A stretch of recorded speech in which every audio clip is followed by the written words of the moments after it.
Բարև ձեզ, ժողովուրդ ջան, երկու բառով ուզում եմ մեկնաբանեմ երեք ինչ կատարվեց Էջմիածնում։ Նախ ասեմ, որ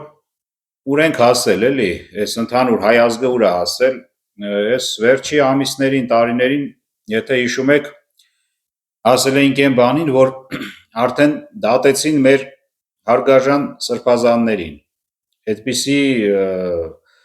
դեպքեր հայոց պատմության մեջ ողբերգական դեպքեր երևի ես չեմ հիշում։ Բայց ավելի վատ վիճակում ենք այսօրվա դրությամբ, որ արդեն հասել ենք այն օրին, որ ուզում են դատեն ամենայն հայոց կաթողիկոսին։ Ուրեմն երևի շատերը մեծամասնությունը այս ամեն ինչի լրջությունը չեն հասկանում։ Սա եթե այս ամեն ինչ արդեն գալիս է վերջը հայ ազգի քրիստոնյա, հայ ազգի առաջի աշխարհում առաջի պետական քրիստոնեությունը ընդունող ազգի վերջն է։ Քանի որ եթե մենք դատում ենք, կապ չունի Նիկոլնա դատում, դատավորնա դատում, մենք ենք։ Եթե պետք է Հայաստանում դատեն ամենայն հայոց կաթողիկոսին, հաջորդը արդեն ով է,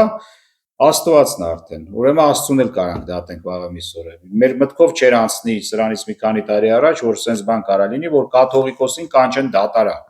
որ պետքա կաթողիկոսը գնա կանգնի դատարանի առաջ։ Միշտ մեր պատմության մեջ դատարանն է կանգնել կաթողիկոսի առաջ։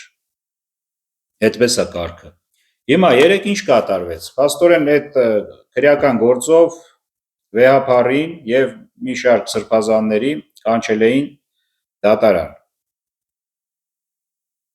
Դե վեհապարը սրբազանները գնացին դատարան, բայց այդտեղ այսպիսի մի անսպասելի դեպք տեղի ունեցավ, դատավորը պարզվեց, որ դատավորը իսկական իրավաբան է, քանի որ դատավորը պետք է լինի բարձրակարգ իրավաբան եւ իսկական քրիստոնյա է։ Կապ չունի, որ Նիկոլի ժամանակ է նշանակված մյուս հայ մարդ է, քրիստոնյա, անուն ազգանունը Հակոբ Մանուկյան, եւ մարդը ինչ որ իրավական պատճառներ նշելով ասեց, որ ինքը ինքնա բացարձակ է հայտարարում եւ հրաժարվեց դատել ամենայն հայոց կաթողիկոսին։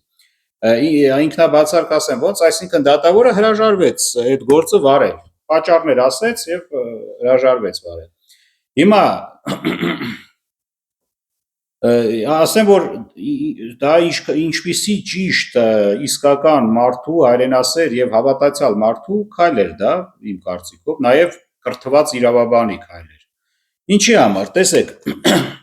այդ դատավոր, ցանկացած դատավոր, եթե ինքը հայ է, ինքը պետք է լինի համ քրիստոնյա, համ իսկական իրավաբան, բարձրակարգ իրավաբան։ Հիմա տեսեք,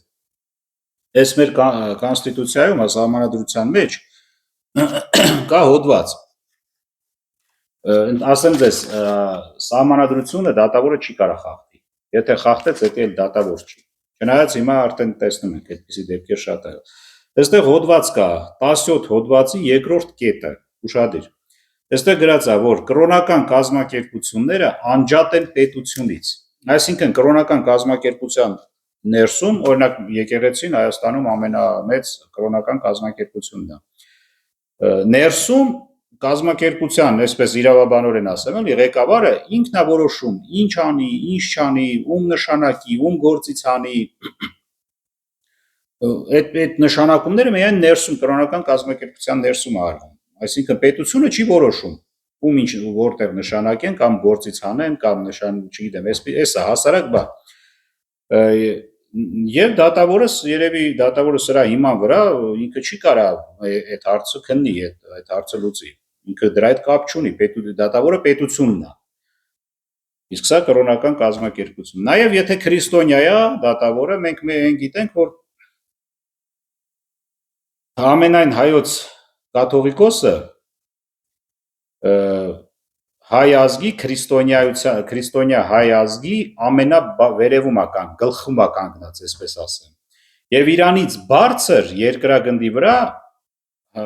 չկա մարդ։ Ինքը ամենամոտիկ մարդն է երկրագնդի վրա Աստծուն մեր համար։ Այսինքն վեհապարին դատավոր չկա երկրի վրա։ վեհապարի դատավորը դա արդեն Աստված է մենակ։ Էսի մենք որպես քրիստոնյա պետք է հասկանանք, մենք այնքան փոքր ենք, ուզում ենք դատավոր լինենք, վարչապետ լինենք, չգիտեմ, նախարար ու նախագահ, մենք եթե քրիստոնյա եմ, ես միայն կարող եմ խոնարհվեմ վեհապարի առաջ։ Վերջ։ Իսկ դատել դա արդեն եթե ինչ որ մի դատավոր կգտնվի, որ որոշելու է դատի վեհապարին, այդ դատավորը ինքը լավ գիտի, պետք է հասկանա ինքը, որ ինքը անիծվելու է եւ Աստծո կողմից նույնիսկ եւ ինքը այրվելու է դժոխքի կրակների մեջ։ Էս էի ուզում ասել, դե ես ինչ որ երեք կատարվավ, լրիվ նորմալ, նաեւ ցավալի մի հատ այլ փաստ ասեմ, որ մենք այդքան կոչ արեցինք, ասեցինք հավատացյալ ժողովուրդ, եկեք կանգնեք վեհապարի կողքը, եթե դուք հավատացյալ, ովքեր կարող են իհարկե, ցավոք սրտի, չէ, շատ մարդ էին եկել, բայց իմ հասկանալով պետք է ամբողջ հայությունը գար այդտեղ, ովքեր կարող էին։ Ցավոք սրտի ամբողջ հայությունը երեք վեհապարի կողքը կանգնած չէին։ Ուղղակի էսա ասում են, որ չեն հասկանում ինչա կատարվում մեր հետ։ Չգիտեմ, տեսեք, եթե դուք այլ կարծիքներ ունեք, ասեք, այսքան է առայժմ։